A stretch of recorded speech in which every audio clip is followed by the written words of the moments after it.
यशस्वी प्रधानमंत्री जी को हम धन्यवाद देना चाहेंगे और पूरा देश की वो सेना, वो सैनिक उनके चरणों में नतमस्तक है।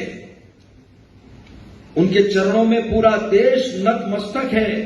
उन्होंने जो जवाब दिया है उसकी जितनी सराहना की जाए, जितना कहा जाए, एक बार उनके लिए जोरदार ताली बजा करके जाए। जिन माताओं के सिंदूर को मिटाने का काम जिन लोगों ने किया, जिन आतंकवादियों ने किया और जिन आतंकवादियों को जिनने पाला, जो पाल रहे हैं, उनको नेस्त नाबूद नहीं कर देंगे तब तक चैन की सांस नहीं लेंगे।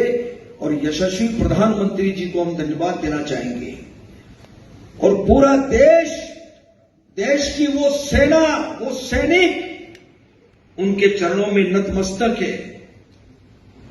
उनके चरणों में पूरा देश नतमस्तक है। उन्होंने जो जवाब दिया है उसकी जितनी सराहना की जाए, जितना कहा जाए, एक बार उनके लिए जोरदार ताली बजा करके जाए। ये बिल्कुल कांग्रेस गलत तरीके से प्रस्तुत कर रही है और जिन चैनल पर ये इस प्रकार का गलत बयान जो आ रहा है, तोड़ मरोड़ करके जो कहा जा रहा है, वो बिल्कुल गलत तरीके से पेश किया जा रहा है।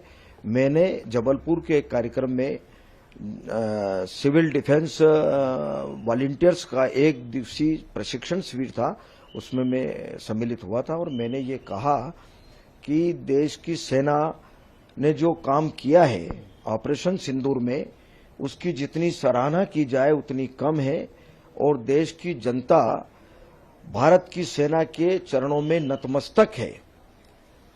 उनको प्रणाम करते हैं, उनका सम्मान करते हैं। जितना कहा जाए उतना कम है सेना के बारे में, ये शब्द मैंने कहे हैं।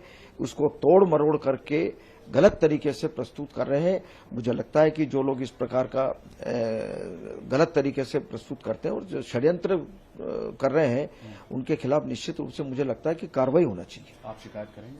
बिल्कुल करूंगा शिकायत। लेकिन ये नतमस्तक जो आपने कहा, तो ये सेना के सामने देश को नतमस्तक बताया है। देश की जनता भारत की सेना के चरणों में नतमस्तक है, क्योंकि वो हमारी रक्षा करती है, देश की रक्षा करती है और सीमा पर भारत के लिए, देश के लिए लड़ाई लड़ती है। ये आशय था, ये मेरा आशय था और उसी आशय का मैंने कहा है।